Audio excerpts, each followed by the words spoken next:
We're living for the moment now, we're one with the world. I can't lose this feeling I get. My heart's in the right place, and so is my soul, yeah. I won't take no excuses for it. I want it, love it, need it, live it. I feel like something's missing when I do not have it. I feel it in my bones, gotta find my space. These emotions on my face, taking a toll, I gotta pay it forward. I'll give it all that I can. No matter what, I won't let up. It's in my soul, it's in my blood, and I won't take no for an answer. If it don't hurt me, it makes me stronger. Yeah, what I won't let up. It's in my soul, it's in my blood, and I won't take it no more. I won't, baby.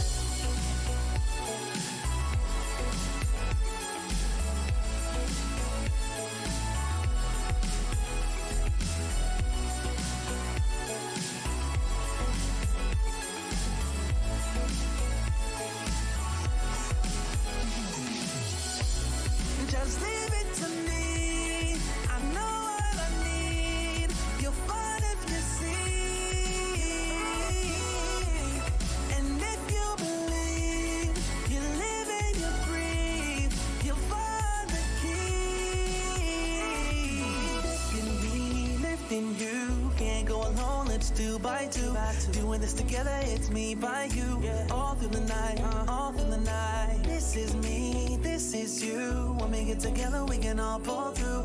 I don't ever wanna stop this groove. Let's get it right. Take it to the Lord, then take it to the grave. Listen to the wise man, tell me what to say. Listen to your heartbeat like it still bleed. A little bit of hope, yeah, it's what we still need. Say a little prayer for the moment. Give what you got, just go in. Can't hold you back if you own it.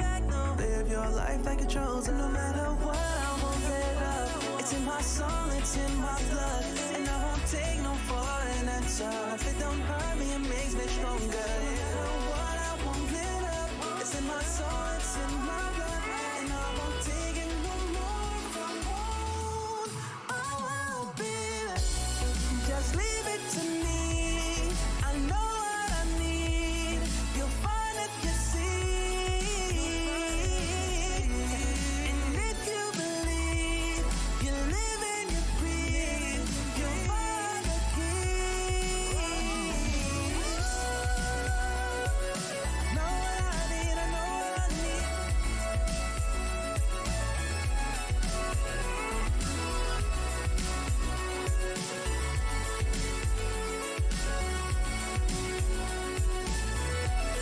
You find the keys,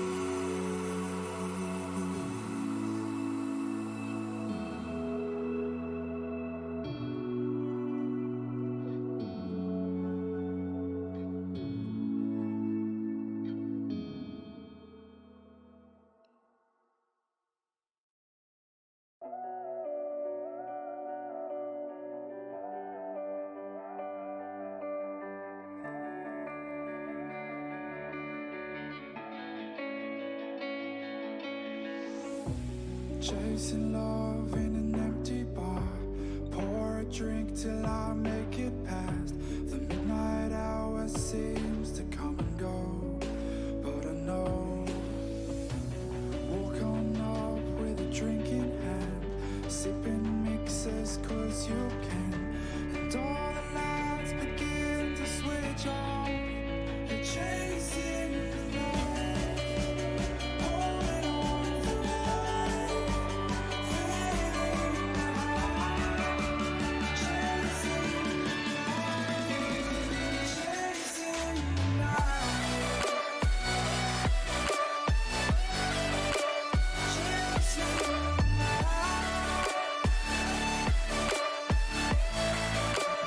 chasing the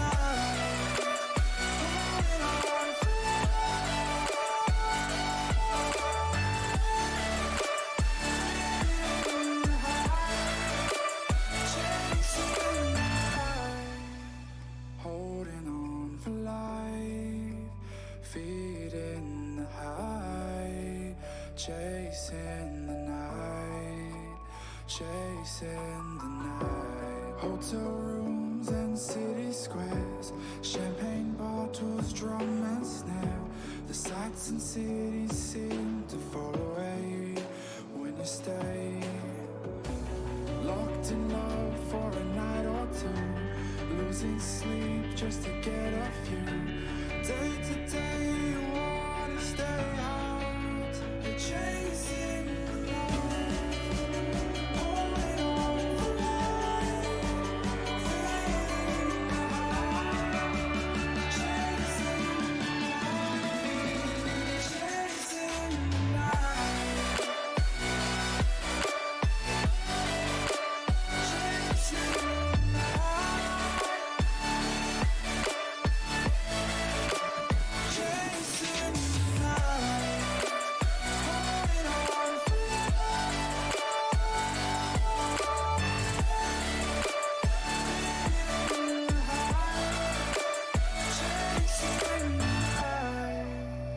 holding on for life, feeling the high, chasing the night, chasing the night.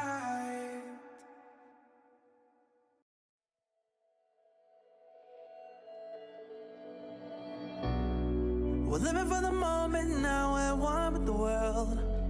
I can't lose this feeling I get. My heart's in the right place, and so is my soul, yeah.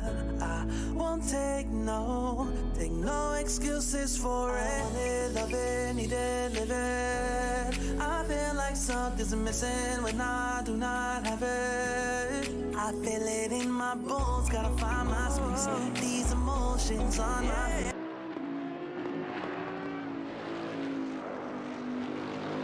Good evening, ladies and gentlemen, and welcome back to the RCI Racing Twitch channel for the very first race of the ICGT Sprint Championship Rookie Split here tonight. My name is Ryan Gill, I will be your broadcaster and lead commentator for tonight.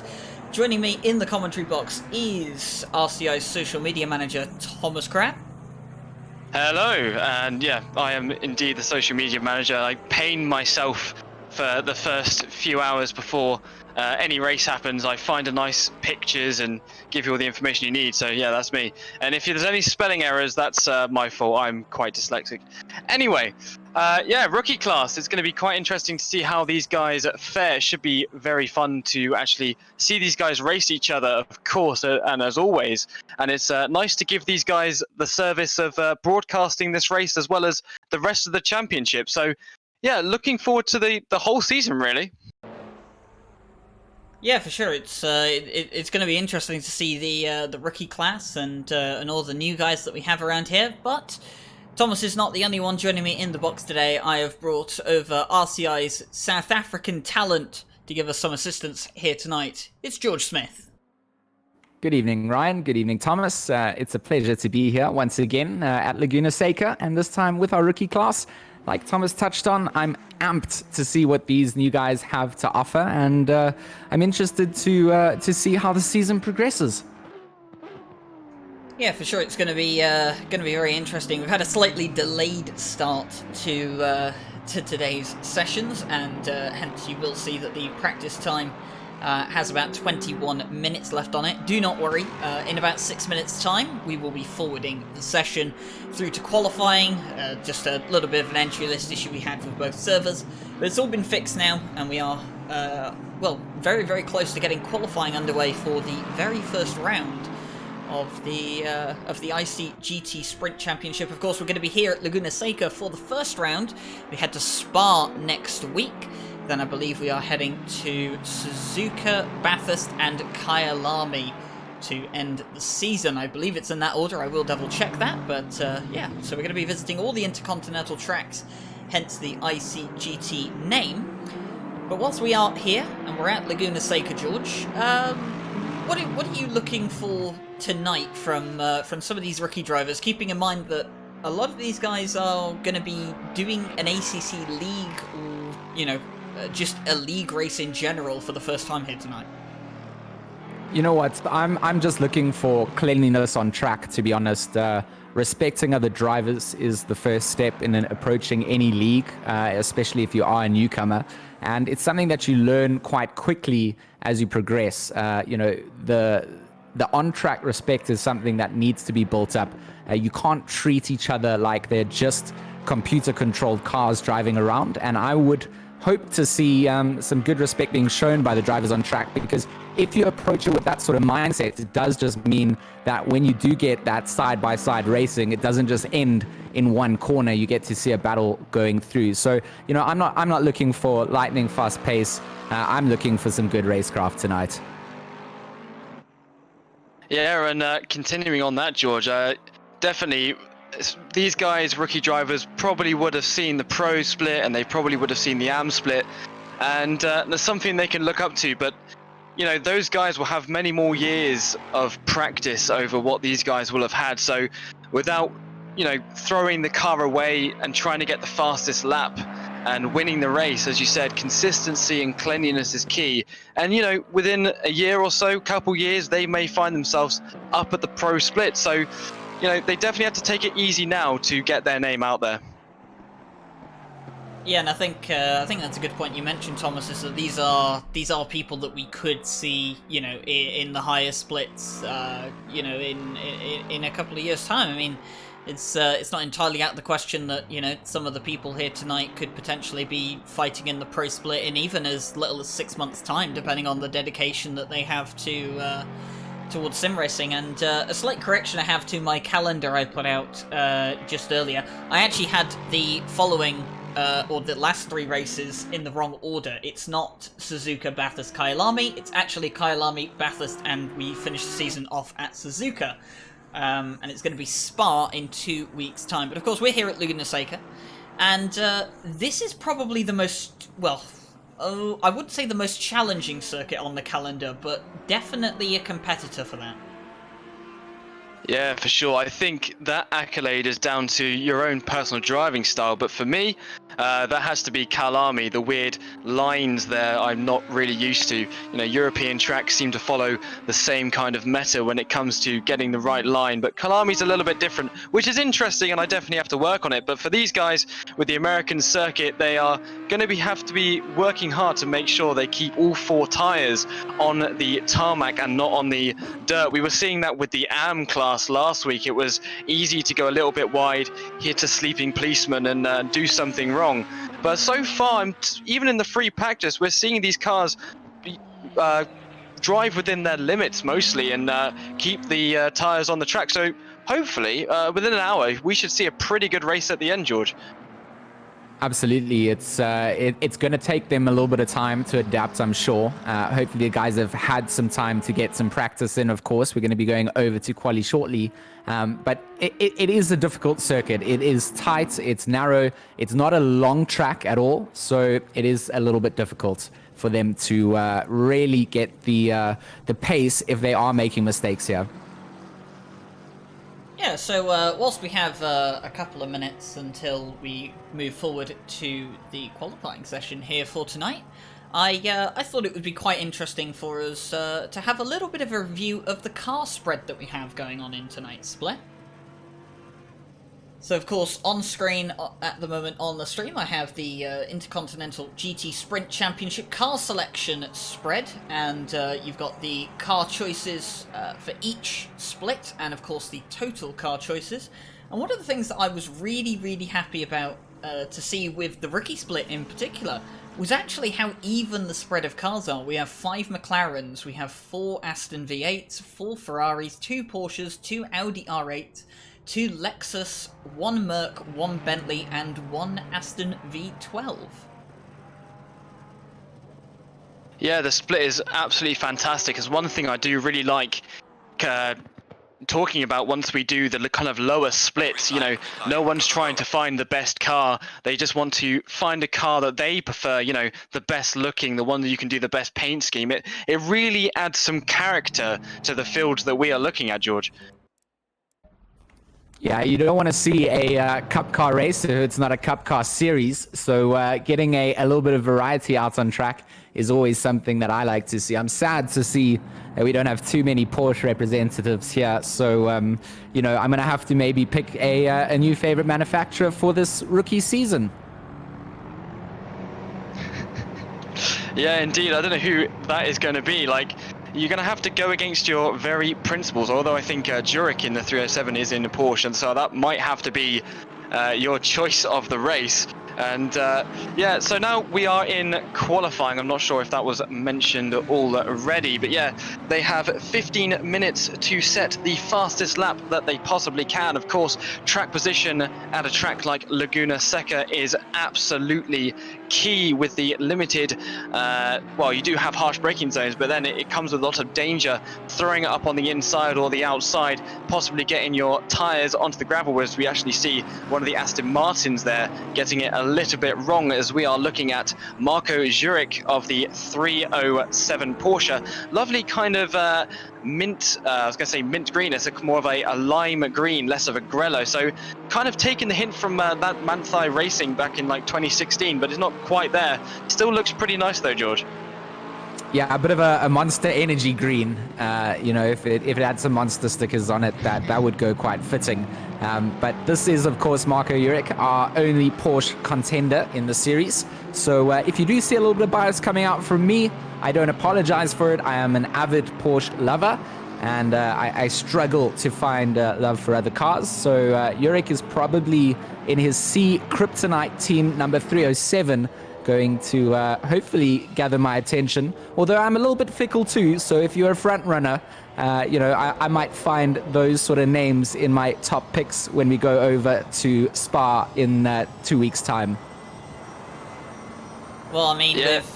with no Lamborghinis on the grid, I guess the only result I have now is to support my second favourite manufacturer, which will be McLaren. So the likes of Anthony Perez and Miguel Rosa and a few of the other McLarens on the grid tonight are going to be where my bias is. But I get the feeling, Thomas, I've worked with you a bit now. I'm getting the feeling that you're maybe a bit of a Ferrari kind of guy. I do race the Ferrari, yeah, but if anything, out of ease of how it drives for the endurance races. I'm not so much of a sprint fan. I'm more of a, over a day, see who gets to the end alive kind of thing. Not alive, that sounds really bad. It sounds like I'm driving in the 1960s. Sorry, I mean the car out of the crashed car compound. So the Ferrari is very much like that.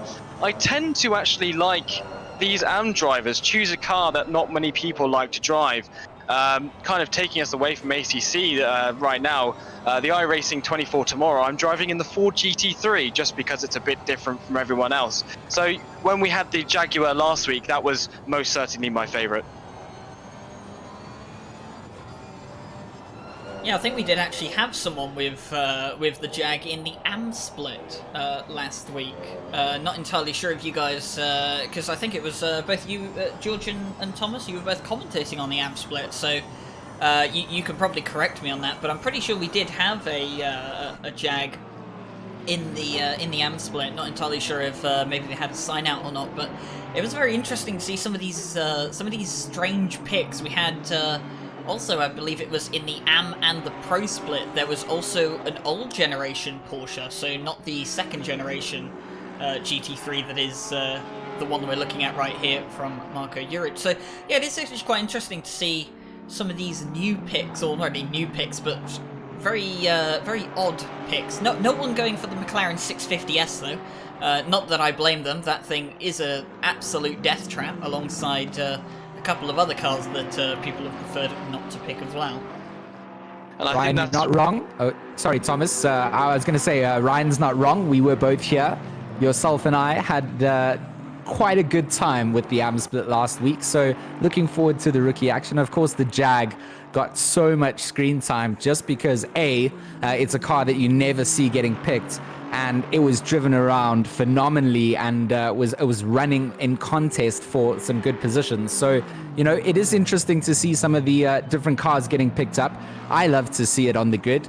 That 2018 Porsche that you talked about, the old revision of what is being driven around at the moment in ACC, an absolute monster. So whoever went and picked that has obviously got something to prove and can, you know, try and tame it down in the AM split. But the rookie split here looking good at the moment. I mean, we've got 10 minutes left of qualifying, 9 minutes 35 to be precise, and the times are just looking pretty competitive between our front four runners, all within the same sort of second sub 125s, and that's always good to see at the start of quali, that you got a pack of cars sort of in contention at the front, and then, you know, in the middle you're going to have battles that will sort of ensue.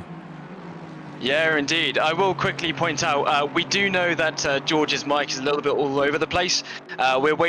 He's waiting for a replacement part to come, so it will sound better in the future, and we can hear his beautiful South African voice in full and a little less like iRobot. But yes, looking at the times of qualifying, I'm actually presently surprised, like I shouldn't be, that they are actually that close. Again, everyone working really well with our system, making sure that they get themselves in the right split, as actually Bossa in the AMR Vantage actually goes for a 123.9, so he has broken that boundary down under the 124s, and he has a good 2/10 gap between himself and Wust in the second AMR. Of course, the AMR is very popular with new drivers because of its stability around corners. It's it's all right straight line speed, but it's, you know, it's the familiarity and stability within the car that really gives these amateur drivers a run for their money.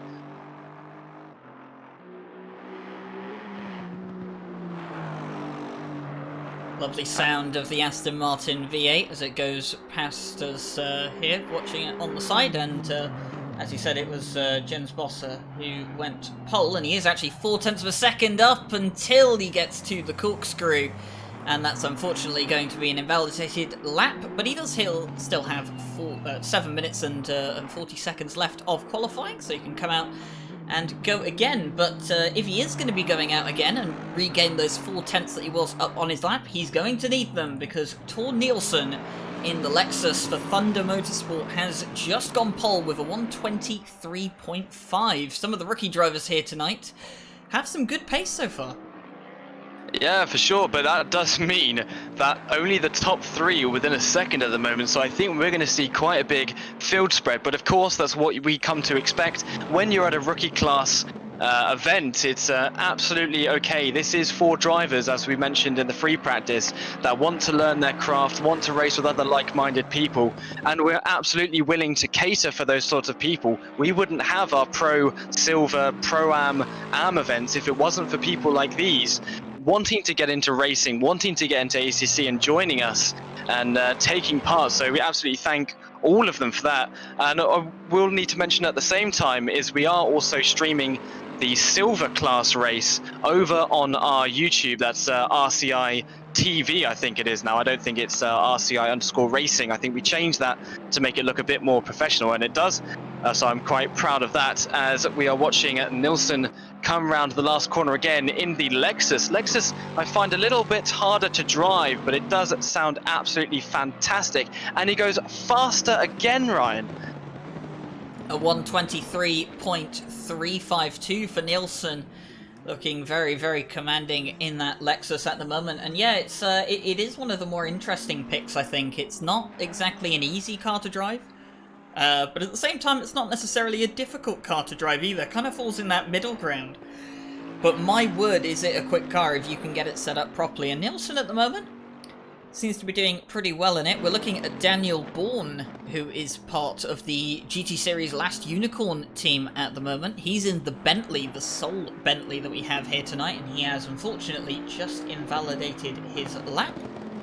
But he is running a very nice livery here this evening, the blue and metallic crimson red, a few splashes of yellow in there as well on the car to liven up the colours, and of course liveries is something that we do love to talk about here at RCI.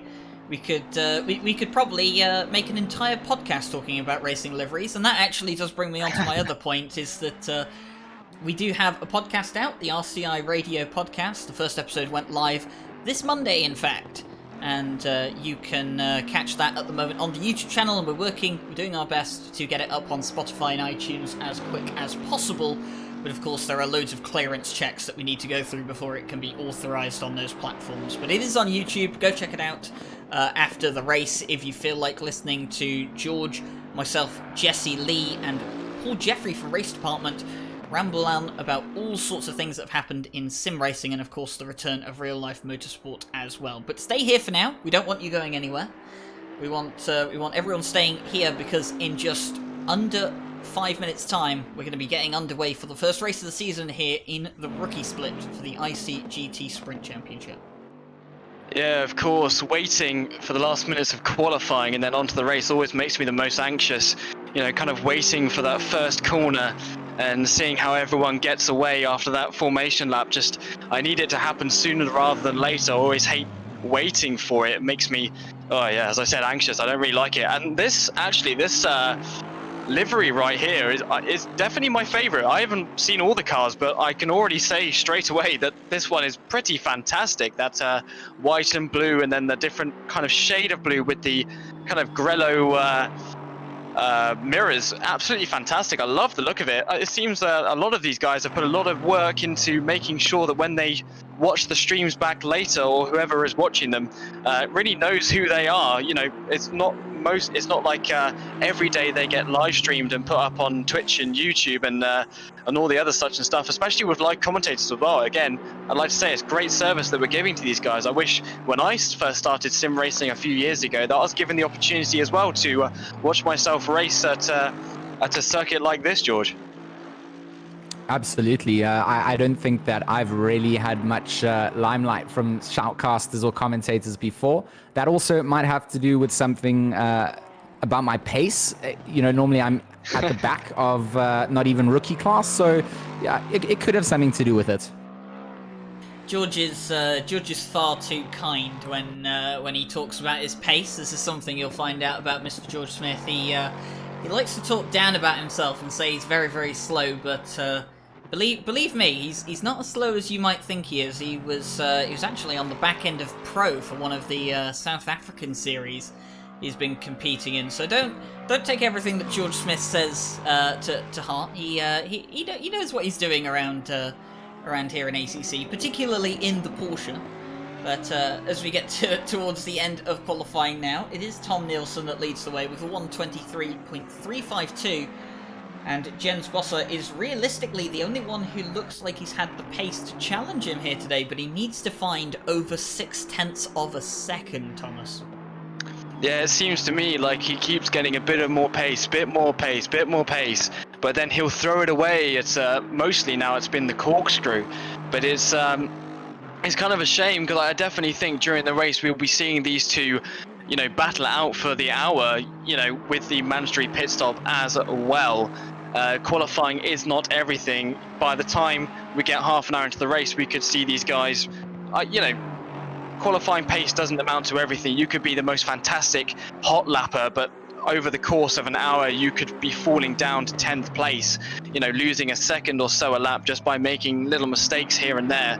So don't take qualifying to heart, everyone, because everything will change in a matter of moments, in a few corners, you know, with the turn one heroes that you sometimes see on public service. We try and kind of stop that and stomp that out here at RCI, so hopefully we won't be seeing too much of that. With 55 seconds left to go, we see Bosser coming across the finishing line now. There we go, and he does not put a faster time. So yeah, I felt bad for not talking about the qualifying for so much when we were plugging our different RCI, this, that and the others, but we are very busy here, and of course not much has really been going on in this qualifying. They've set their laps and a lot of them are now sitting in the pits, George.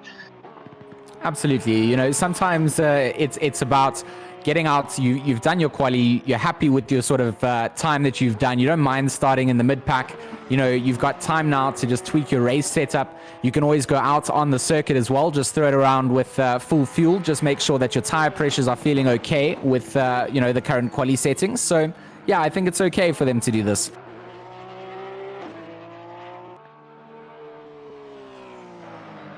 Yeah, indeed. I was just reading the Twitch chat. Someone's not very happy that the rookies are actually going quite fast. So yeah, even though it is a rookie split, it's more of a rookie in the sense of consistency, as we keep saying. You know, the pro guys can be as fast as anyone, but if you can't keep it on the circuit, then you're definitely not going to keep it up there, and this is what this is for. And the same goes for any other split. Like I said, the Silvers is on now. They might be a bit faster, but if those guys can't keep it on the road, then these rookie guys might make it to the end before they do. So that's something to definitely keep an eye on. As I look at both chats here, it's quite interesting to see everyone's opinions, to see how see what people are rooting for. And we are almost to the point where we have to choose who we think is going to win, Ryan. Yeah, we are getting to that point very, very closely, and right now, looking as qualifying has actually come to an end, the session timer is ticking down. We wait for everyone to finish their laps. I think we've only got a couple of cars left out on track at the moment. Ryan Fulcher and the Ferrari in front of him of Suleiman Buyanfif also coming over the line at the moment, and I believe these are the only two cars left at the session. Yes, they are. And as they come over towards the end, it will be Nielsen who takes the first pole position of the season here for the Intercontinental GT Sprint Championship in the rookies. And it will be Jens Bosser in the Aston Martin that lines up alongside him on the front row. And interestingly enough, we have a Lexus and an Aston on the front row, an Aston and a McLaren on the second row, and then an Audi and an Aston Martin on the third row. Aston Martin on all three of the front rows, George. You know, the Aston for me is a very well-balanced car. I find it very amateur-friendly. You know, if you're going to jump into something, if I've got a friend jumping into ACC for the first time and they're not sure on a favorite car that they like by default, I generally steer them towards that Aston Martin. And here it's just showing that it's got the pace as well to hold its own. So I think if you're on an Aston Martin, it's a great pick. It's a very balanced car. You don't have to fight too much with it. You can focus very much on nailing your apexes and getting those kind of things correct. So some of the guys here are going to have a grand old time. I think the Aston Martin drivers in particular. And yeah, good to see some British representation for you guys here in the American parts of the world. Yeah, definitely. And I think we're actually having a little bit of a technical issue. We are kind of stuck in the qualifying. I think we might have to quickly put that over ourselves if we can. If not, it's not too much of an issue. We can get it back underway again. But as we said, yeah, Nielsen in first place with the Lexus. Nice to see not an Aston Martin in front, actually, because that is something that a lot of drivers take because of its quickness and stability. So it's nice to see a different car up at the front, and of course another kind of not very used car in the real life world, but still has good results, of course, as we actually are now ticked over to the race session. So not anything really going wrong. Of course, you're seeing cars up on jacks. They'll be making their final changes to their car before they have to rag it around in anger for the next hour. So what changes would you possibly be making, George? You know, it's... I mean, that's a bit of a loaded question, really. It depends on what the guys have really gone into the race to begin with, right? So, you know, if you've gone in with a setup that's been tuned to all the settings and come into the race and found, or into the quali session and found that your quali setting was dialed in and you'd based your race setup on that, you'd probably just be adjusting your fuel, making sure that the fuel that you're using per lap is set up correctly for how much you're going to be throwing in. You know, it's, again, it's a hard question because I come into races unprepared, so I'm changing everything. I like asking George loaded questions and watching him squirm at the answers. But yeah, we have about 3 minutes and 40 seconds to go before we head off on the formation lap. Formation lap is a full one here, so they'll be getting in a single line behind the Lexus as we head round for one lap before they use a rolling start in double file like they are right now. And we go for green for an hour. So, Ryan, who is your pick for the the ICGT Sprint Championship rookie class? Ooh, well, it's my favourite game, isn't it? Who can we curse tonight? Who can we put down as a winner and then potentially not see finish at all? Potentially. Good thing we don't have Jesse Lee here, or the whole grid would probably be in the barrier before the end of the first lap. But now, after seeing the qualifying and having had a bit of a look at the practice over the last couple of hours, whilst I was doing some admin work to get all the servers set up, I gotta be honest, I'm gonna go for a bit different. I'm not gonna go for Nielsen, who has put the Lexus on pole in dominant fashion.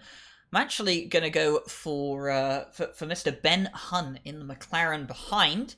The black and light blue McLaren that you can see there in 4th place. I'm going to put him down for the race win today. I think he's going to do pretty well. And I think qualifying won't show the full story here, but I want to know who George Smith is going to predict for race winner today.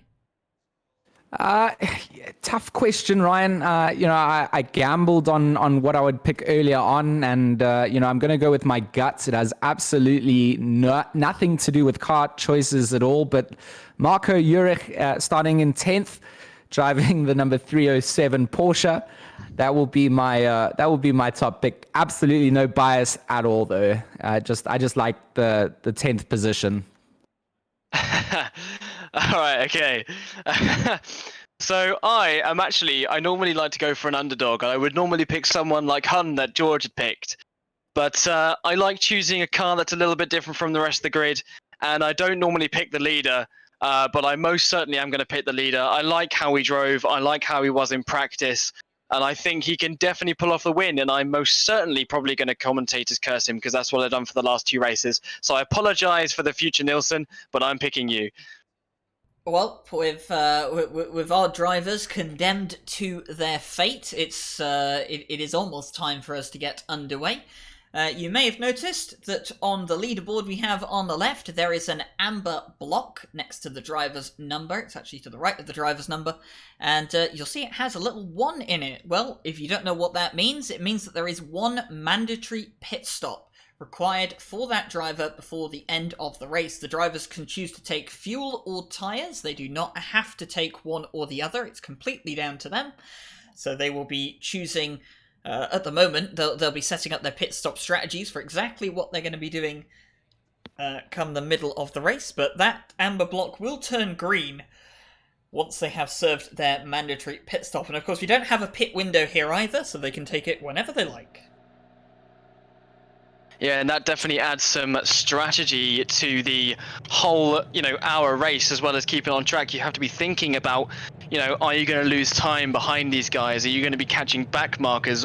When is it a good time to give the tyres a break? When's a good time to give yourself a break? Of course, ACC is actually quite taxing if you have the force feedback turned up. The cars are heavy. It really gives you that sense of dragging these cars around. So, yeah, when you pit is going to make a pretty big difference. Although you're not taking fuel and tyres, it can really change a race around. And we saw that in both the Pro and the AM split last week, George. The pit stops are going to play into effect for sure. I think that consistent driving is going to be the name of the game from these drivers required. Nielsen leading us away on the start of our formation lap here for our opening round at Laguna Seca. I'm absolutely stoked to see what these guys can do. Like you mentioned, Thomas, it's cool to highlight new names.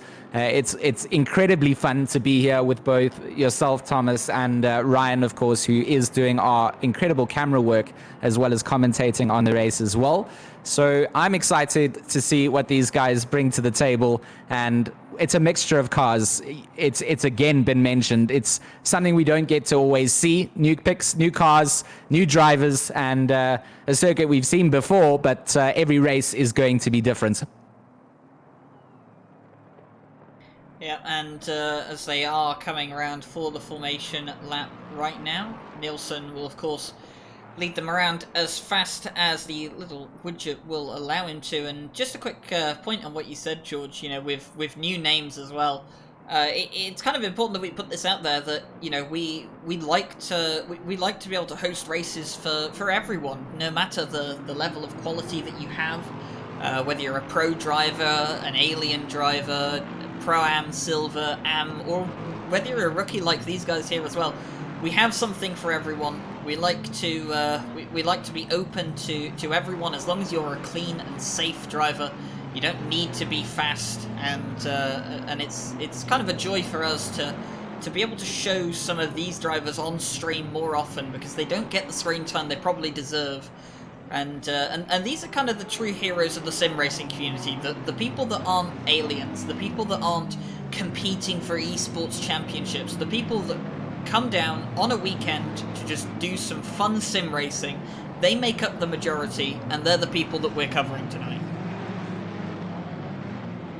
Yeah, indeed, and we are now coming round near the second to last corner of Laguna Seca circuit. You see him weaving around, accelerating, decelerating as fast as possible to get heat into the tires and heat into the brakes. These guys are taking it very, very seriously as we come up to the last corner now. The leader actually has given himself quite a nice gap to second place. They're going to have to quickly get into position just to make sure they're ready for the green flag here for the first round of the ICGT Sprint Championship, and we are almost there. And they're green, an hour to go at Laguna Seca as we actually see one of the Audis go off track a little bit there as the Lexus gets a fantastic start, and you actually see the two Aston Martins behind of Bossa and Wurst kind of going side by side, but they actually give out a little bit too soon. The Audi has a look up the inside, but he gives way as we actually see a little collision there in the background, and that's the 307. I'm sorry, George, you've accidentally jinxed and given commentators curse to that car as we see nearly going 3 wide here with the Audi, George. Yeah, up at the front, there is incredible sportsmanship being shown. You guys are giving each other fair room to have a little look onto one another as we see a McLaren having to defend hard. That's Born on Hun coming in to that exit to the second right-hander, and again it's the left-hander here at Laguna Seca is one of the hardest places to make a move, and these guys are incredibly close at the moment. Coming up into the corkscrew now, Fitzgerald's made a big mistake. He's managed to keep it on the track, but that is going to allow that Bentley of Bourne to get even closer to him. He's still defending as hard as he can. Bourne going to be forced to go wide. Fitzgerald has recovered the number 21 Aston Martin with a bit of an error at the top of the corkscrew, but does manage to hold off the Bentley for now. But Bourne is hunting him down as we jump back to the number 26 as the number 3 Aston Martin runs wide, rejoins onto the circuit, and another whole harp of cars in the background, Thomas.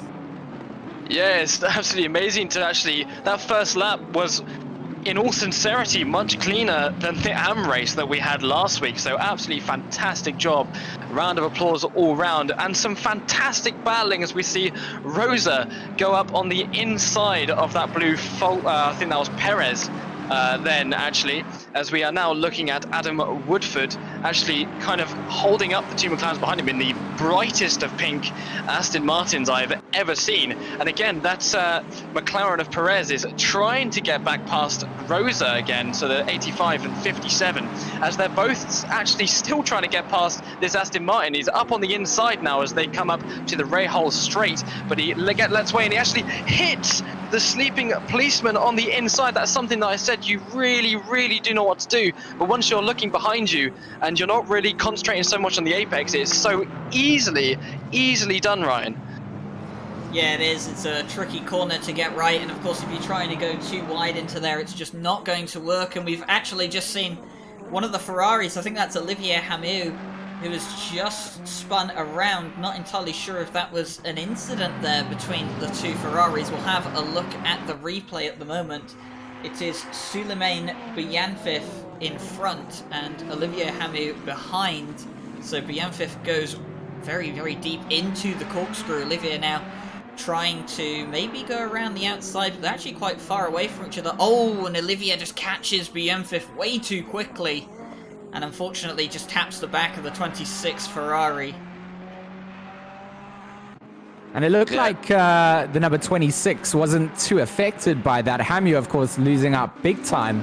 And the number 26 not getting too unsettled as we go over to Mirajak in the number 10 Audi. He's currently got that Bentley of Bourne, who just seems to be cruising through the field. Now he's going to try and have a little look. He's got a nose ahead, going to tuck back onto the right side so that he can obviously avoid that inner curb that we saw launch the pink Aston Martin into space. Out of that, Hamu, again, we're going to cross over to him. He has managed to get the car back on circuit. However, he has dropped down the field. And of course, he is just ahead of Jurek, might pick in the Porsche. He unfortunately was caught up in the early incident coming into the Andretti hairpin on the start of this race. And this is Woodford, the man who we witnessed going off track, of course, back on circuit. Looked like he didn't pick up too much damage. And he's going to continue cruising around, currently in 11th place, but soon to be pressured if he makes those kind of mistakes again. Yeah, I'm surprised he didn't get too much damage, really. I would have been straight into the pits, though, for a new pair of trousers if I'd flown myself in, like he did. But great composure to get himself back on track. And of course, he's absolutely doing well. Probably be making his way back up the circuit soon. Not too great to see Olivier Hamu actually getting his corners wrong, especially the corner straight after the corkscrew. I think there's a couple times we saw him go around. Of course, Olivier is one of our own. He's one of the stewards here working on the ACC director tool, which not many people know about. But it definitely helps us with our stewarding, so a great asset to all of us here at RCI. So I expect to see him higher up the grid, though. I'm going to give him a stern talking to after the race, as we actually are looking at Daniel Bourne in the GT Series last Unicorn Bentley, the one that Ryan pointed out was having a very nice livery, and I'd have to concur. Not too sure about the yellow roof, though. I guess that's kind of to identify him from the helicopter cam or something like that, but it seems a bit weird that they've painted the rest blue and then that's just yellow. But again, he's doing very well, avoided accidents. Now he's finding himself in 7th place as we head back to Woodford in the pink Aston Martin. The wheels are also pink. I didn't notice that before. So yeah, the entire car is pink. You definitely cannot miss it. It reminds me of something that Fabian used to drive a few months ago. And he's actually got a little bit of a train behind him. I say train, it's quite far behind. So he's definitely making inroads on the number 22 ahead, Ryan. Yeah, he is. There are some small gaps around all over the circuit now. It seems that Nielsen, the leader, has managed to establish a 2.2 second gap. But looking now at 3rd place, Jens Bosse has actually lost out to the likes of Mirko Vuss, who is someone who we didn't really give too much of a consideration for when putting down our predictions. He started 4th on the grid, but he is doing quite well at the moment in 2nd place, holding off Boss in the 1, 2, 3. So it's Aston Martin versus Aston Martin for the two remaining podium places, I apologise. But yeah, looking down the rest of the field, there are quite a few smaller gaps, a few small battles going on here, so the field's starting to spread out in the first 7 minutes, but there are still some battles to keep an eye on and some action on track as well. And like Thomas had said earlier, massive credit to everyone for keeping it so clean on the opening lap.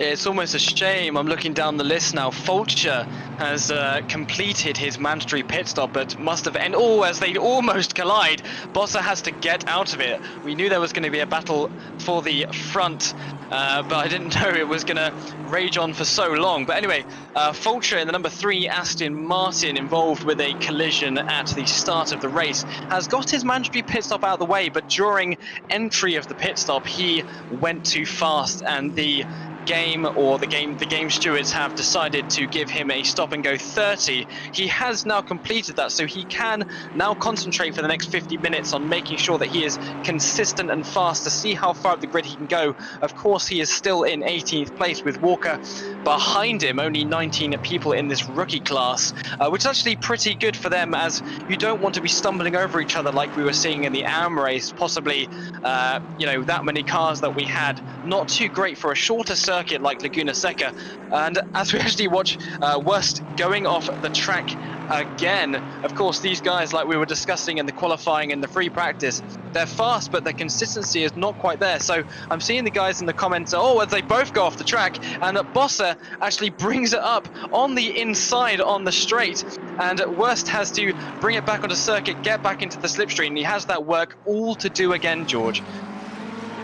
Absolutely. Sometimes it's just waiting for your opponent to make the mistakes, and that's exactly what Jens Bossa had done there. He just waited for Wurst to make the mistakes, and two of them followed pretty quickly after each other, and was allowing him to get that position pretty easily, really. And Marco Jurich also just trying to now stay consistent, stay on the circuit, try and pressure the Ferrari driver of of Beck, I believe, into making similar sorts of mistakes. They're coming down to the Andretti hairpin now. It looks like Jurich going to just follow the line of the Ferrari. This is GT3 racing at its best. You don't have the ability to just suddenly make an overtake unless there's a big drastic braking error made by the car in front. So you're trying to stay in the slip, follow for as long as possible, and then find a place that you can get by, or, you know, pressure the driver in front into making a mistake in getting by. I think at Laguna, that's definitely going to be the call for order, really. I would sort of be pressuring drivers to put make the mistakes themselves, rather than trying to put myself into an awkward line trying to overtake. You know, just tuck up behind, put pressure on, and hope that they're the ones that make the mistake first. Yeah, of course, as we come up to the most famous corner of the circuit, the corkscrew, very hard to perfect, and you're seeing these guys not quite going over the drainage covers and the curbs as aggressively as you were even seeing the AM drivers last week do. But again, that's down to their own pace and finding confidence within themselves and the cars, and that's something they'll very much learn over time, as this has very quickly become a four-way battle, as Perez at the back of this was further up the grid earlier on, but he's having, he's had a couple of incidents here and there, but it's good to see him continue on, and he does have the pace, and it's nice to see him get a little more consistent, as we actually see a change, I think, there on one of the Ferraris. So very close up there, as Jurich in the 307 Porsche seems to be kind of biding his time.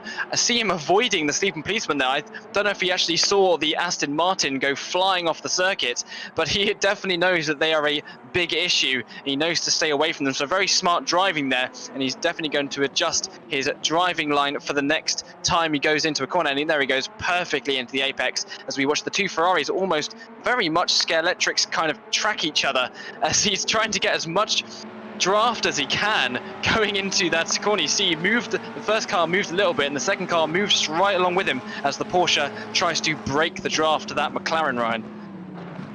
Yeah, we've got a stationary Mercedes on track there, and as that car quickly clears itself, this battle starting to heat up a bit now. We've got a nice little train going on here. I'm getting the feeling that Beck wants to get past BM5 sooner rather than later, because he has got the Porsche of Jurich right behind him now, and he's looking interested in making that pass. And of course he's also got to worry about Anthony Perez and the McLaren behind. BM5 seems to be the slower of these four drivers at the moment. You can see every single time they get into the brakes, Beck is catching massively up to the back of the 26 Ferrari, but he's going to have to get the move done pretty quick, or that Porsche is going to start looking at the back end of his Ferrari. Boyan Fifth making some mistakes as well. Of course, this is the pressure starting to be amassed from behind, and Jurek going to, he makes what he thought was going to be a move, has to back out, and that's going to allow Perez in that sky blue McLaren to get by, and that's just the beauty of racing and how close it can be. It was just a second ago that we saw Beck under attack from that green Porsche, and then suddenly has to back out, and the opportunity for Perez to get in is there. Boyan Fifth is going to love this. He wants to see the 3 cars behind him fight it out to try and give himself some more space. As you've mentioned, Ryan, he doesn't seem too confident on the brakes, does he? And, when he doesn't have the pressure amassing from behind, it gives him a little bit more time to try and focus on those braking points. As once again, Beck just getting right up to the back end of Boyan Fifth before they're coming up to the final corner. Perez is in the mix as well. We ride on board with Beck now as he comes across the final corner, coming down the start-finish straight. Boyan Fifth is under attack. It is the Andretti hairpin that he dreads, as that is where Beck has managed to get the brakes, and on the inside Beck will go. Boyan Fifth is going to be aware of this, sticking it quite wide on the outside, needs to be careful not to lose out some more. Boyan Fifth is doing well to hold on to the outside, is not going to be in a great place for the next set of corners. Beck is needing to get, both of these drivers giving each other room, side by side they manage to go, their little nudge comes off, and Beck, the biggest loser, touches the grass or the gravel and gets sent off into the barriers, and Boyan Fifth manages to survive. Perez is in tow, and we've got Jurek trying to get in on this as well. Oh yeah, absolutely horrible to see another driver take another driver off on track. I mean, they were both side by side. They touched going into that first corner, and then they tried to give each other as much room as they could. But it's why they're here in rookie class. It's just that little bit of lack of experience.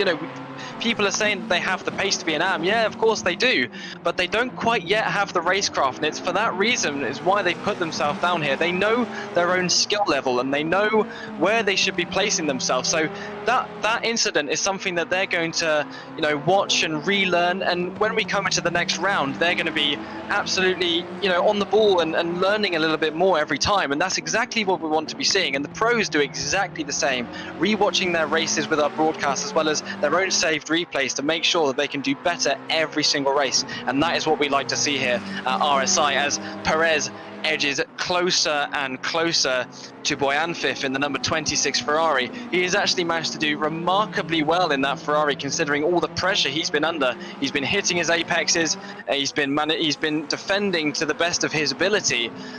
Still a shame that that incident happened at this corner that we're seeing here. It's a remarkably short lap, actually. It seems to be I am commentating on one incident, and a couple of laps goes by as the number 57 of Perez gets closer and closer, waiting for the attack, and I think he's going to definitely have it up this Rahal straight. Actually goes way too wide in the Porsche, brings it up on the inside, and they're now going side by side into the corner before the Rahal straight, and the Porsche managed to bring it in before anything else happened there, Ryan. Yeah, unfortunately for Perez, losing out after having just gained a position, of course, from the unfortunate incident between the two Ferraris. Boyan Fifth is going to be under pressure now. Actually, well, I was going to say he is going to be under pressure, but he seems to have gapped the Porsche and the McLaren ever so slightly.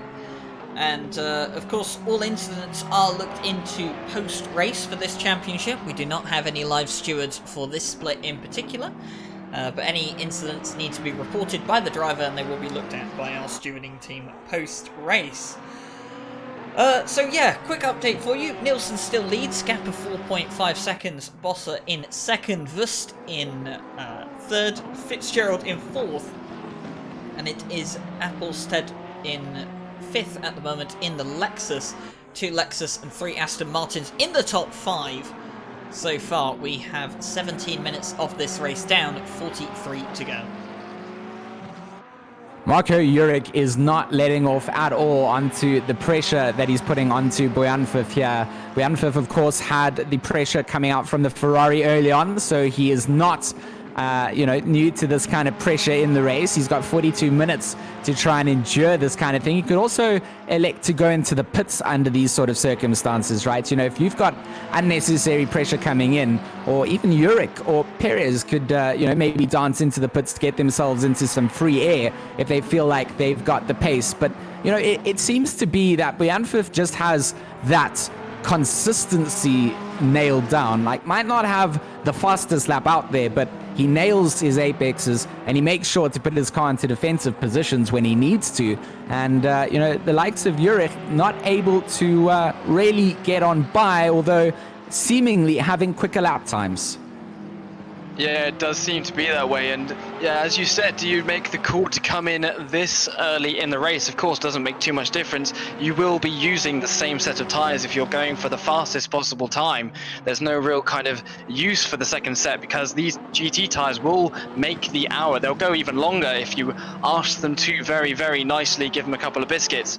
But again, is the guy ahead of him giving him the push he needs to give him those lap times? Is these things the drivers will be thinking, and if he can make it past on track and not have to go into the pits yet, will that give him the boost he needs to be setting those lap times? So it's all these kind of mental games they'll be playing one another and themselves to make sure that they're pushing themselves to their limits.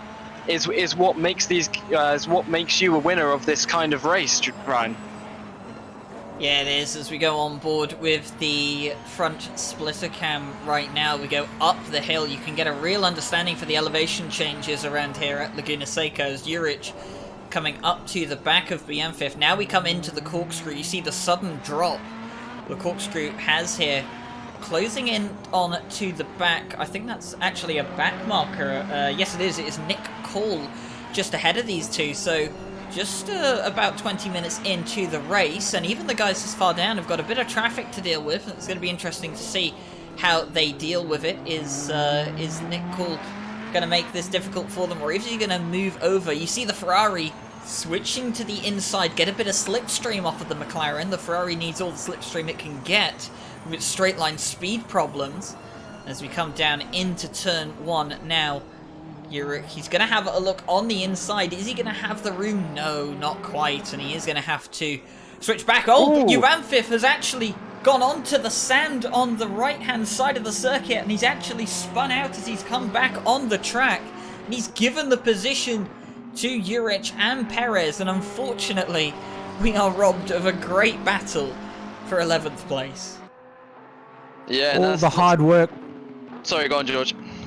No, I was just going to say, all that hard work was coming out from Juric, and Bojanfif just seemed to have those lines. I thought he had the consistency earlier, and, it's one small, tiny step off track here at Laguna, and that is what can happen when you apply the throttle. So very unforgiving circuit if you do go off the track limits. There's not a lot of spare runoff built around the circuit for you to really use either. So very much about having to hold your lines, and when you're under so much pressure, it does become so hard to concentrate. So my feels go out for our battle that was going to come through, but Juric does get a free position really. Perez also benefits off it, and the two of them now need to work together to get themselves up to the top 10, who are 15 seconds ahead of these two drivers.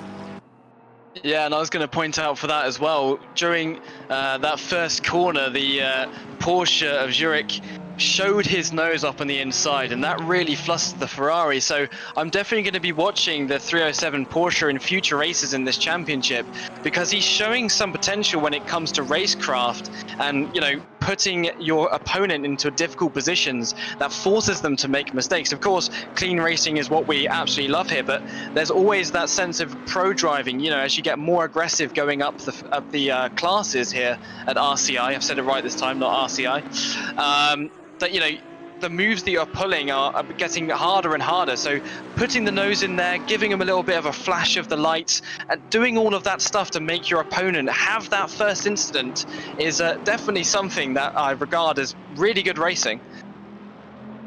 Yeah, as we're actually watching now, Bourne coming on to the back of Hansen, and he is going to get the move done. The Bentley moves in front of the Audi. The Bentley making places up here Daniel Bourne. He has been he's been caught on camera making up 3 places so far, so definitely showing some good prowess here in the overtaking department. Yeah, Daniel Bourne definitely seems to have found a little bit of extra out of the Bentley during the race session and really putting it to good use now. Obviously got a 6-second gap to Applestead ahead in the Lexus, and Hansen behind in the Audi is about 1.3 seconds down the road. So sort of in a good space here to not be under pressure from behind, can really start to focus on his own drive and chase down that position 5 being held by the number 44. With 37 minutes left of racing, of course, still needs to go into the pits, as does Fitzgerald, Applestead, and Hansen behind him.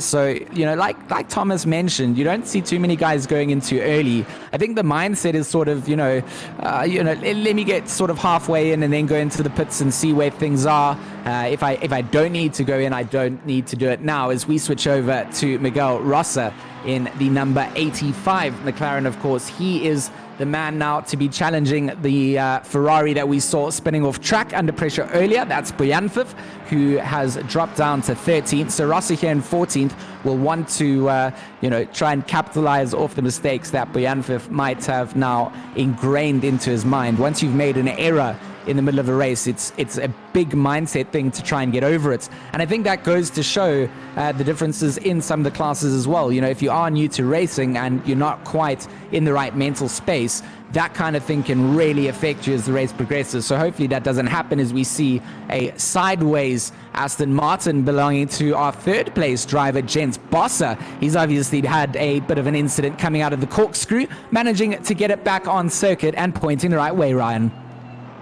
Yeah, the corkscrew is going to be catching a lot of these rookie drivers out. It catches out everyone, the pros, the AMs, the silver drivers. It does not matter. It's a difficult corner to get your head around, especially if you're a bit inexperienced with this circuit as well. Like I did say, it's one of the harder circuits on the calendar, personally, alongside Bathurst. I think Bathurst is probably more difficult just because of the nature of the circuit, but this definitely ranks 2nd hardest for me. And the corkscrew is definitely the most challenging corner, and the corner before the corkscrew in the lead-up, the hill, is also a very difficult corner, and unfortunately also getting caught out this time. But interesting point you made, George, about the difference between the splits, you know, the pro drivers, the AM drivers, the rookies, the silvers. You know, you are correct in the way that it's that, you know, that racecraft ability, the consistency that they have, and you know, and their ability to recover from a mistake. That's what separates people, you know, from the pros, the silvers, the AMs, to the rookies. It's how you can deal with those mistakes, deal with that pressure, and move on from it. And also the consistency is a massive, massive part. And unfortunately for the likes of Bosser, he has fallen victim to a small mistake, but he still maintains himself in 3rd place. I would like to draw our attention to a couple of battles. The first one is not quite there yet, but it is for 4th place, the number 21 and 44. So Fitzgerald and Applestead, something like that. They were 0.8 of a second away from each other, but I think the Lexus lost some time. And again, they're still not quite close enough, but one that's getting closer and closer is the one for 8th place against Neret Lajak. Oh my god, I'm so sorry for butchering your name. As the McLaren actually goes off, I feel like I absolutely cursed this battle. I dare to mention that there might be some on-track action, and then he goes off track. So again, I'm very sorry, Hun and watchers. I have seemed to have cursed your race even further. I'm thankful so far I haven't cursed the leaders' race so far, George. Yeah, that's something that is one to try and avoid, right? Is putting on the bad juju to the drivers, as we follow along with Ben Hun in his number 22 McLaren. He's trying to obviously get himself into a better position within the top 10, try and secure some more points. And with 33 minutes left of racing, it is absolutely on the cards. You are driving in a field where you do know that you're driving with other drivers that are new. You're driving with people that are not as familiar, you might know that this is particularly your circuit, and that's exactly what's just been made from the number 10 Audi. A big mistake coming into the second left-hander, and that's allowed Hun to get those extra points. So he's going to take 8th into the corkscrew and be smiling at that. Yeah, mistake that he had in the final corner, not coming to cost him too much in the end because of Neratyak's mistake coming up in the lead up to the corkscrew. And I did say that is a corner you've got to watch out for. The anti-cut curb on the inside of that corner can be lethal, and we've seen it here in action today. But Yamfif now having to hold off. In fact, actually, no, I think this is some cars that are trying to lap him, actually. Can't be doing too much of this if he's blue flagged defending against the lapped car. I think what he's probably trying to do is avoid Miguel Rosa gaining time on him. But unfortunately, just getting in the way of the number 44 Lexus of Eppelstead there in 4th place. Might have a few words with him after the race about that. Probably not going to be too happy, but it hasn't really cost him too much time. And yeah, that Ferrari, the number 26, has been in the wars today. You can see the damage that it sustained from the slight contact he had earlier on with Beck, and also with the incident going off track under pressure from Juric. But he does have Miguel Rosa close behind him at the moment, and there is the Bentley of Bourne in 5th place that is coming to lap these two momentarily.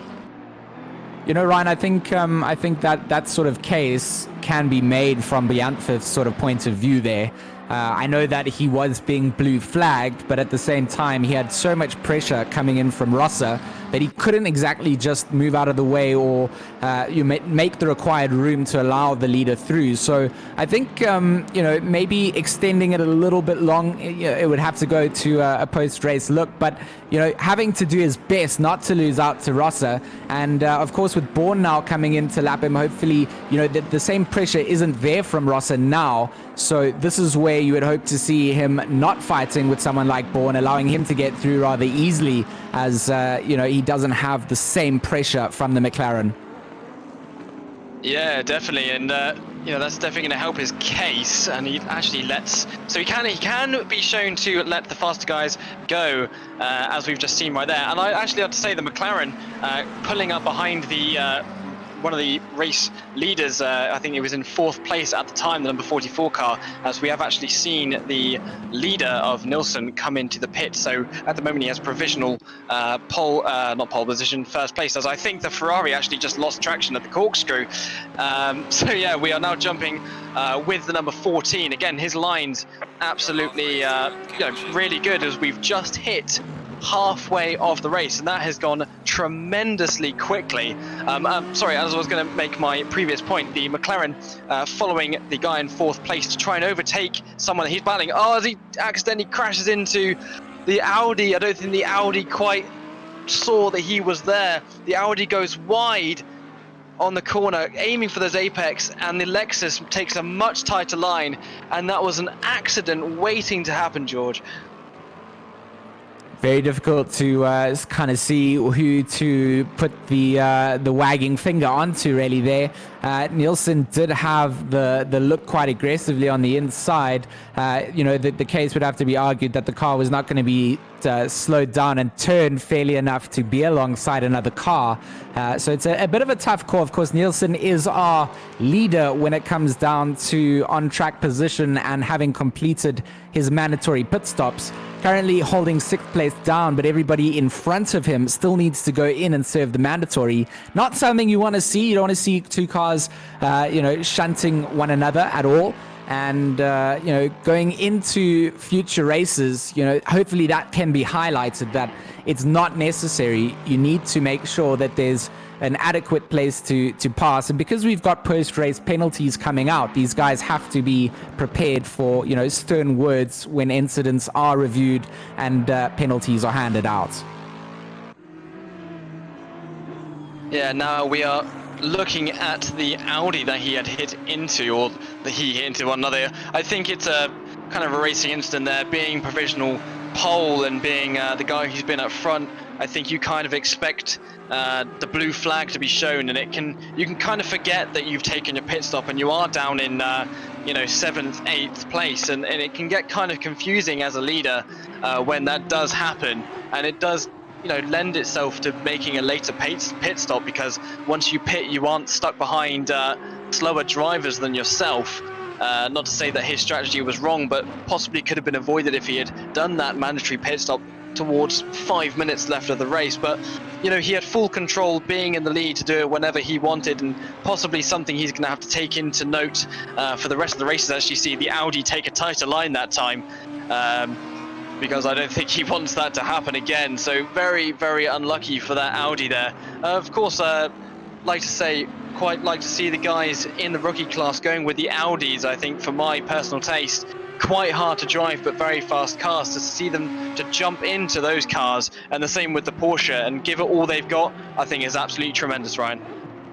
Yeah, it is. The Audi can be a bit of a handful, especially if you don't have the car's suspension set up in the correct way for the circuit. It is very similar to the Lamborghini in the effect that if you don't have the suspension set up properly, the curbs around here will punish you extremely hard. So, yeah, big props to these guys here for bringing out the Audi, and of course, like you said, Jurich as well for bringing out the Porsche. It's always nice to see some of the rookies going with some of the more difficult cars to drive, just because they want to drive them. They like the feel of them, or maybe they just like the car. And yeah, it's quite nice to see that. But Yamfif has picked up a 30-second stop-go penalty for speeding in the pit lane, unfortunately, when serving his mandatory pit stop, so he is going to have to serve that within the next 3 laps. Of course, that is the server applying those penalties. We do not have live stewards applying penalties here tonight. Having said that, we have a little bit of a battle on at the moment. 3rd place, or what is probably going to be 4th place, once Nielsen gets past these guys, because of course they have not pitted yet. We have the Lexus and the Bentley. Applestead and Bourne on track and fighting it out. The number 44 versus the number 45. Applestead's made a big mistake, and Bourne is just going to essentially... Oh, it was Applestead was going into the pits there. So Applestead has gone into the pits. Bourne there feeling like he got a free position, but really is still got to go into the pits for himself. So yeah, interesting little positional change coming up. And I liked how Applestead just didn't... he knew he was going to the pits, right? So he just allowed Bourne to get on by so that he could just line himself up to get into the pit lane without having a Bentley crashing into the back of him. I think that was smart driving coming out from Applestead there in this rookie class. I don't know if I agree with you, George. I think he made quite a horrible mistake. He went, all right, time to get into the pits. I'm going to make mistakes and possibly have an incident. But that is something that we can talk about for hours, and it's normally what happens in post-race chat. So, yeah, we can talk about that later. As the 2 Audis continue to battle it out, the 10 and the 8 of, really sorry to butcher your name again, Neritz, Lajak, and Hansen. Really, really close in that last timing split, 0.1 seconds behind one another, as the 26 has now cleared his pit stop. Quite upsetting to see Boyan Fifth actually not having too great of a race, but again, it's all a big learning experience for these guys. He's had a couple of incidents so far, made a mistake, and now he's had a pit entry failure, effectively. And that is not great, but something that he can learn a lot from, as I said previously, as we see one of the other cars come out of the pits. I'm not quite sure who that is. I think that is the 44. No, it is. Yes, it is the number 44 coming out in front of these Audis. I will expect that Lexus to kind of head off into the distance and start catching Woodford in the pink Aston Martin, as these 2 Audis are not quitting, are they, Ryan? No, they're not. They're sticking together. There's often the term used, hunting in packs. Well, I've never really seen Audis hunt in packs, but yeah, these 2 going toe-to-toe at the moment. And what are the things you find when you're trying to overtake someone who's in the exact same car as you? is, you know, the difference to catching them on track really does just come down to driver skill. It's not like when you have a Ferrari and a Lamborghini that, you know, as a Lamborghini driver, you'll catch the Ferrari on the straight because the Ferrari's straight line speed is worse than that of the Lamborghini. These two guys have the same car, and yes, they'll be set up differently, but they do have the same car, so they'll have the same speed at each point in the track, and it's just going to come down to driver skill at the moment, as they are now coming up behind Olivier Hamiu in the number 5 Ferrari, and he is going to move out of the way for the 2 Audis. He's not going to get involved in this battle, and that's really good there from Olivier to make sure he's not going to disrupt this.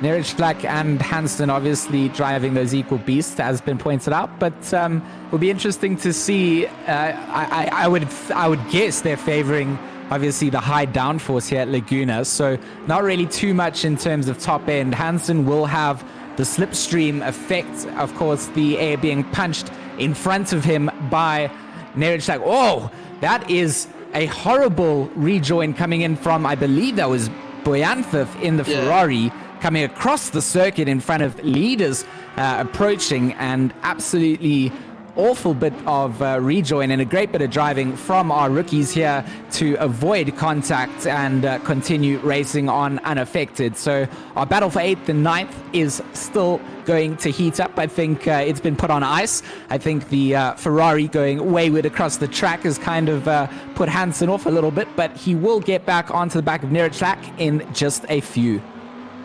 Yeah, he seems to be catching him really, really quickly. As Ryan said, in the same car, it's just down to driver skill. But of course, you know, BOP applied to GT3, you still know whether that car in front of you, if it's a different manufacturer, you know the strength and weaknesses just by following it around. But if you're following around the same car, you can't capitalize on anything that goes wrong because you still have the same issues for your own car. And again, he's absolutely gained 0.5 of a second on that last sector before the finish line, so he definitely has the pace. He just needs to get past, start catching that Lexus ahead, and maybe by the end of the race he'll be battling for 5th place, but he needs to get past this Audi first, George. Absolutely. Each battle on track in GT3 racing has to be handled in its own sort of right, and right now inside this little bubble, it is just the tunnel vision of the black and green Audi that Hansen wants to try and see if he can do something with. Of course, they are approaching a couple of back markers, and a big mistake being made from Niraj Black, who has gone off at the top of the corkscrew. So without even having to do too much, once again we see consistency triumphs on pace, and putting the car in the right place and making your opponent make the mistake seems to be the most beneficial tactic being employed this evening. Yeah, and those tactics they can take on with them to the rest of their kind of sim racing career. Of course, as I said, the free practice and qualifying session, we want to see these guys get up in the higher classes. If they're staying in the rookie class, then they're obviously not learning. Of course, you can have a cap on your speed, like I think a lot of us here, Ryan and George, have kind of reached. After a few years, you get to know where you are, and you can find a bit of time here and there, certain cars, certain track combinations, but you tend to know where you are. But for these guys, the whole sim racing world is their oyster, and they can improve to no ends as we continue to watch Hansen in the Rhinelanders racing at number 8 Audi. And he has made absolute use of that clean air as he starts coming up to the rear of the Porsche of Zurich, the 307. He should be getting some blue flags soon, of which you can see from our on-track virtual marshals. Let's hope that he can get out of the way cleanly and quickly, as Hansen quickly is actually making his way to Applestead. Stead did something like that in the 44 Lexus. Again, I greatly apologize. I will come and contact you after the race so I can make sure I can get your name correct for the rest of the season, of course, as we do commentate on these guys for the next 3 or 4 races. We are going to get to know all the characters, all the names, and all their driving styles, so it's only going to get better from our side as the season gets on, as well as these rookie guys, George. And George is not here. I'll throw it on to Ryan. Yeah, learning about all the different drivers and of course the personalities. I think it was Jesse Lee who said in the first episode of the RCI Radio podcast, which you can go check out on YouTube after the race. He was saying, he loves learning everything about all the different types of drivers. I mean, some of the drivers that come to mind with me is the likes of Tobias Queck, who we've had in quite a few events for a previous community we used to do commentary for.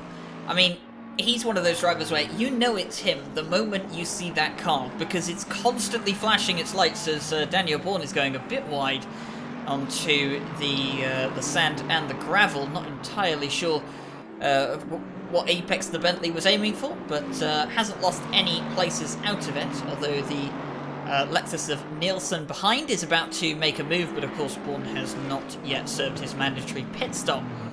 But more onto my point, yeah, it's always great to learn the little quirks of every driver. I mean, does this driver like to flash his lights at every opportunity he gets, like Tobias Queck does? If you've ever seen Tobias Queck, you'll know that the flasher is probably attached to his accelerator pedal, because the lights always seem to be flashing, and there's different characteristics that all different drivers have, and it's always great to learn that about these drivers. There's always something that makes every driver unique, and the more we can learn about that, the better. Yeah, I'm just watching a change of position there for second place. Bourne almost getting out of the way of the kind of provisional leader of Nielsen, the number 14 Lexus. Absolutely astonishing racecraft and consistency from our leader, apart from that one incident we had, but we'll have to look at that and discuss about that after the race, and I think that will be a difficult one, as we're actually seeing Bourne now get a little inconsistent. I had to go in game and check the track temperature. It is now 28 degrees, which actually is pretty perfect for these GT cars. 28 to 32 degrees are really where you want it to be at. So I'm kind of surprised as to see him struggling with his maybe tires, maybe he's losing concentration, but I'm not quite understanding what is happening with the Bentley, George. You know, it's probably coming down to tires. You are coming down into the final 15 minutes of the race. We are on the same set of tires. I do believe that Daniel Bourne will be going into the pits just to make a stop and go, really. Will be staying with the set of tires. So, you know, the tires do have a limit, and I do find depending how hard you've driven, the last 15 to 10 minutes of any hour-long sprint race becomes quite a different handling beast to what the car started off as, at the start of the race. So Bourne may be starting to come into that tire degradation stage for his Bentley, and needs to now start to adjust his braking points and his turn-ins to make sure that he can see it to the end of the race. Yeah, one of the things around here particularly that these rookie guys might not have actually considered is brake temperature and brake condition. Laguna Seca is notorious, especially in the hotter conditions, for having brake failures. In fact, it was one of the races that I first watched of Laguna Seca. You know, that we saw about 5 or 6 cars have brake failures. I think that was about an 80-minute race as well. So, you know, it's one of the things they have to watch out for around here. Not just the tires that go off quickly, the brakes as well around Laguna Seca can be particularly tricky to manage, especially if you haven't got the air flowing through them properly.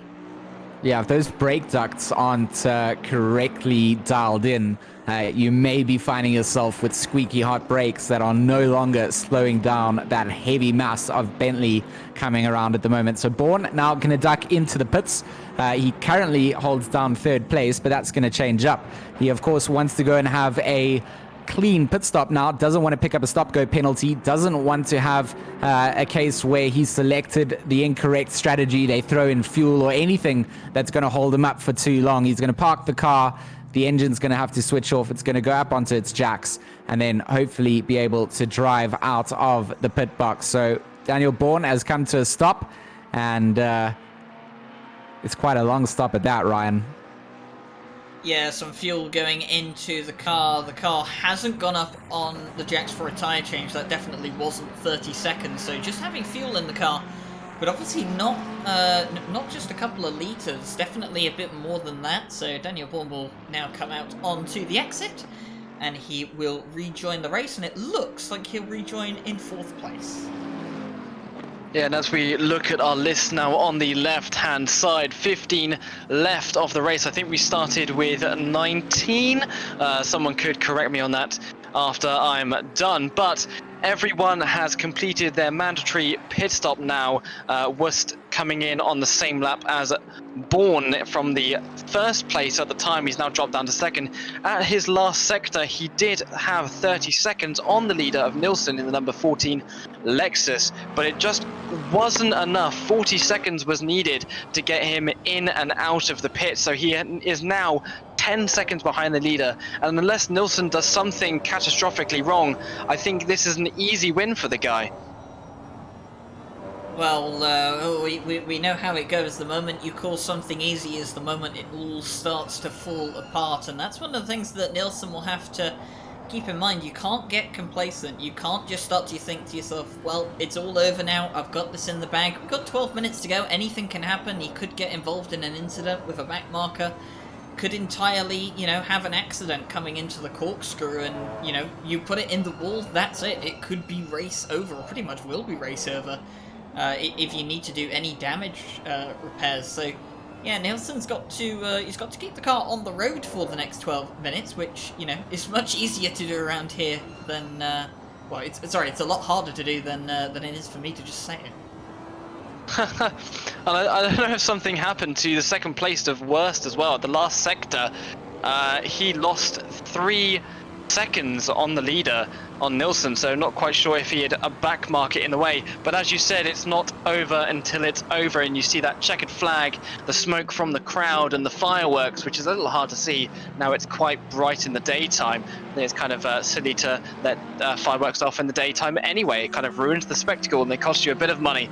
As we see, I think, was that a pass for 6th place? So that is Hansen getting past Applestead in the 8 and 44 cars respectively. So this is probably going to entertain us until the end of the race, unless that Audi that has been showing tremendous pace this last 20 minutes, especially battling with the 2nd Audi, which I believe has left the circuit actually.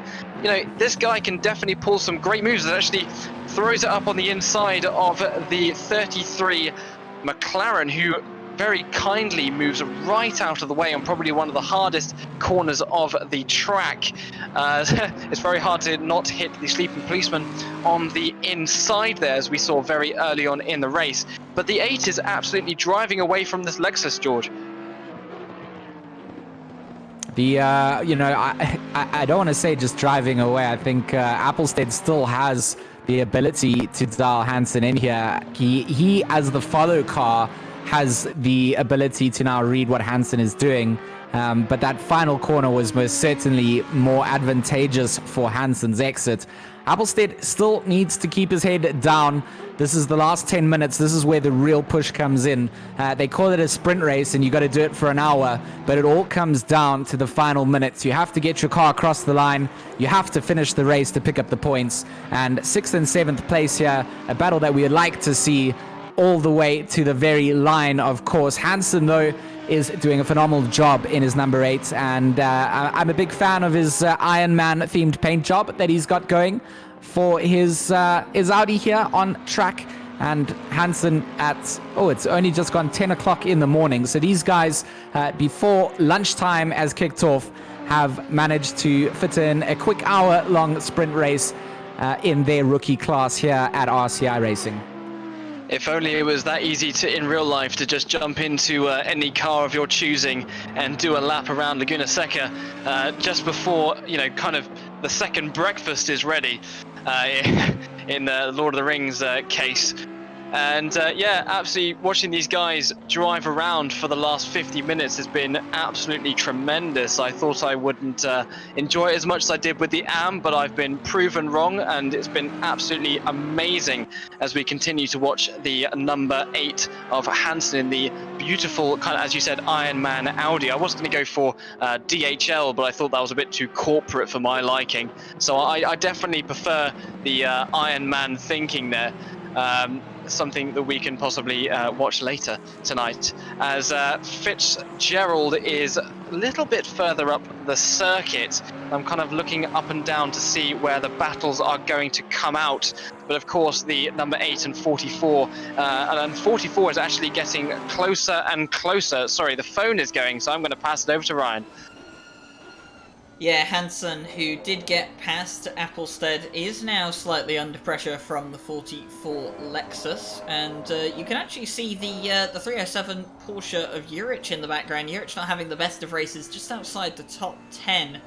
As we actually see Olivia Hamu off track just there before the corkscrew. And as we come down the corkscrew now, Hansen will have to keep his composure because Applestead is ready to pounce in this Lexus, and do not underestimate the Lexus. It may not be one of the most common picks for GT3 racing, and it's also not a brand you would often associate with racing, but my word, can this car move when it's in the right hands.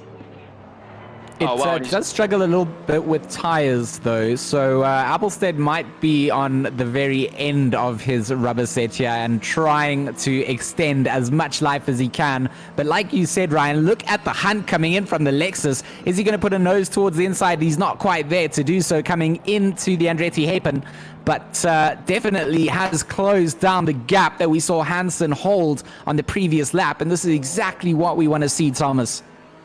Yeah, it's absolutely fantastic. Also, Hansen bringing his car to the middle of the track early.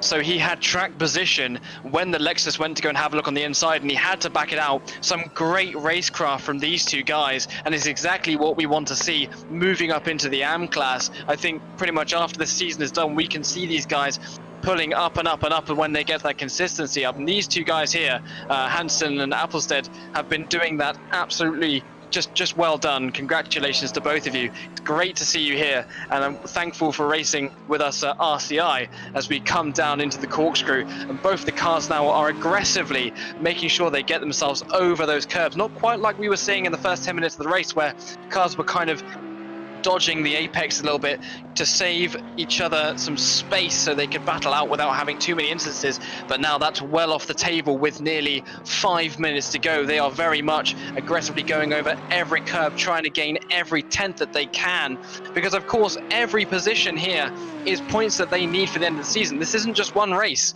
We are going, as Ryan said at the beginning, we're going to 4 other racetracks, or no, 4 racetracks in total, I think, but correct me if I'm wrong.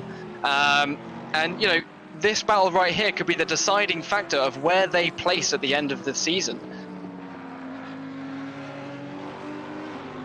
Yeah, of course, the championship that we have running here, the first round, of course, at Laguna Seca, second round for the pros and for the AMs will be next week. That'll be at Spa-Francorchamps, and for these guys it'll be in 2 weeks' time, also at Spa-Francorchamps. The rest of the calendar will be Kyalami, Bathurst and Suzuka in that order. I know George will be looking forward to Kyalami the most, his home circuit, and to be honest, it's one of my favourite tracks as well, so I'm going to be looking forward to that one as well. But I'm most looking forward to the Bathurst race later on. I am really interested to see how these guys cope at Bathurst. As you see Hansen just cutting a bit of the corkscrew there. You can't cut much of the corkscrew, but you can cut it slightly. Any more than that, and he'd be risking his car going backwards. He's also risking getting those finger wags from the in-game steward saying that you've gained a time advantage, and if you don't have too many of those left, it will yield you with a horrible drive-through penalty. Hansen making a couple of mistakes now, and this is exactly what Applestead would have needed. Hansen needs to be careful, but this time around, Applestead has the run. He's got side by side coming down into T2, and he's really just had the drive that Hansen lacked coming out of the exit of the final corner. So with 4 minutes to go, we see a change up between 6th and 7th, and hopefully Hansen is not done yet, and these two will scrap it out for the remaining 4. Yeah, it seemed, like I said, I was absolutely wrong in saying that Hansen was driving away, as you said, George. It seemed to you like Alpstead in the number 44 Lexus still had it in him, and he absolutely did. It's so weird to me that one could have so much pace behind the other at one moment, and then the other just kind of outruns him with so much more pace. So I guess the 44 Lexus just needed that little bit of a boot up the backside from that Audi to really bring that pace out of him, as the Lexus actually misses the first apex and goes a little bit sideways. Good save, especially when going downhill like that. The weight transfer in the vehicle is completely all over the place, and you really have to know a little bit about car control just to make sure you don't go completely off the track and spin and ruin your own race. As we actually see Hansen go really close, and he goes up on the inside and they touch, and the 44 and the 8 gives him all the room and the space he needs after that to make sure the 44 goes ahead. Really good respect between the two drivers, even though they did have an incident, Ryan. Yeah, getting really close between these two. Hansen is not quite done yet. Definitely showed that Alpstead had the pace, but like I've always said, it's harder to lead than it is to follow, and that's something that Hansen was just experiencing right there. Alpstead, though, seems to be pulling out a bit of a gap now, and I think the Lexus probably has this place secured, but with 2 minutes 20 seconds to go, anything can still happen as we see Miguel Rosser pick up a 30-second stop-go penalty for speeding in the pit lane. That does seem kind of odd to me, as he has already completed his mandatory pit stop. He should not really be going in the pits again, but that can be down to, again, inexperience, not knowing how much fuel to put in the car. And he maybe underfueled the car, had to come back in for a splash and dash. It looks like it with 2 minutes to go. And that has unfortunately given him a stop and go 30. Again, another car that has been involved in a couple of incidents and spins, sometimes off his own back and sometimes when battling with others. But he has shown great potential, like most other drivers on the grid. Again, we are down to 15 drivers, as Olivier Hamu is also in the pits. Maybe another splash and dash, or maybe he's just parking it for the rest of the race.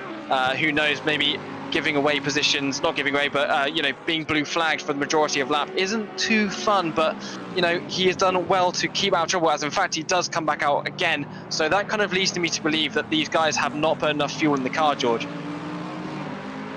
Yeah, it's a gamble that you take. You want to try and have the lightest car possible, but sometimes it's not always going to be the case, as I believe our leader now is on his final lap here. Nielsen has had a phenomenal drive so far, and you called it, Thomas, from the start. I mean, he was your race prediction coming out. He's had just the consistency required, the pace on track needed too. I think his best lap was 1:23.3, whilst maintaining some pretty good pace around that as well. Didn't really drop off too much, and now comes up towards the corkscrew for the final time. Overtakes Hansen, who of course was the battle we were watching earlier on. He was fighting with Alpstead, which is now cooled off. But Nielsen, the man of the hour, the man to take home that first place position in the opening round here at the ICGT World Championship, coming in for the rookie class. Yep, so it is going to be Nielsen who will take the first win of the ICGT Sprint Championship in the rookie class. Dominated the field here today in the Lexus, and he will pick up a well-deserved pole position and win today, and probably has the fastest lap to boot. So a complete hat-trick potentially there for the Lexus. As we now wait for the rest of the field to come round, it is going to be Mirko Wust who comes home in second place. Very well done by the 76 Aston Martin. And then, of course, Jens Bosser as well comes home in third to round out the podium places. Daniel Bourne in the Bentley comes up to the corkscrew for the final time. The Bentley has done an incredible job, losing it a bit at the top of the corkscrew, but he is going to keep his composure. This car showed some incredible overtaking manoeuvres today and some good pace. We'll be looking forward to seeing them in the future. But as Daniel Bourne comes through the final couple of corners now, he will take 4th place. We've also had Hun, Woodford, Perez and Urich cross in 8th, 9th, 10th and 11th respectively. And it looks like it is going to be Craig Fitzgerald and Thomas Applestead who will line up in 5th and 6th, and Hansen to round out 7th place. Brianfef also finishing in 12th, Miguel Rosa 13th, and Nick Call in 14th. Yeah, so I think this has been an absolutely splendid race, and I think everyone in the Twitch chat can concur with that. Everyone has been very pleasant and polite, and thank you all for coming along and watching. It's what we do it for. If we did commentary for these races but no one turned up, then it would be pretty pointless. So yeah, thank you for supporting these rookie drivers, and thank you for supporting us whilst we kind of blabble our way through as much of the race we can with our kind of limited knowledge. Of course, we're still learning. I'm reasonably new, but Ryan and of course George are absolutely fantastic at it. So yeah, give them a hand as well. One thing we have to point out, as well as the guys finishing the race, is if you want to continue watching us here at RCI with the continuation of the championship, of course, as Ryan said before, it is the AM class again on Twitch at the round 2 of the ICGT Sprint series. So give us a follow, and below that there are links to our Discord where you can come and join us and race in one of these races. We can commentate on you and tell you how great you are being. So yes, thank you very much, everyone. Over to you, Ryan. Yeah, thank you for that, Thomas. Like you said, if you want to catch the second or the next round of the AM Championship or the Rookie Championship, they will be here on Twitch. The AMs will be on Twitch here next week, and then the Pros will also be on YouTube. If you're looking for something else, well, we do have a couple of other things happening fairly soon. In fact, next week we have a lot of action for you. You may have heard that GT4 is getting released on Wednesday, on the 15th of July. We're glad to know we'll be having some community races on the 15th of July to celebrate GT4 coming out, so those will be live streamed over on the YouTube channel as well. So get yourself involved in those. There'll be no sign-ups for those. It's just show up and race. You will need a password, so you need to join our Discord. But yeah, we'll have some races on the 15th. We also have the Rex Cup starting on the 16th of July. That's going to be on the Thursday. So the Rex Gallardo Cup, and the first of that 5-round championship starting next week. Of course, we've already mentioned that we have the Pro Series going on YouTube, and the AMs next week also on Twitch. But also alongside that, Saturday, July 18th, we will have a GT4 race at Bathurst, and I will be covering that with potentially Mike Jones, and I'm not entirely sure what the full schedule is for that quite yet, but we have loads of GT4 and GT3 racing coming up next week, so make sure you stick around the YouTube and the Twitch for all of that amazing action.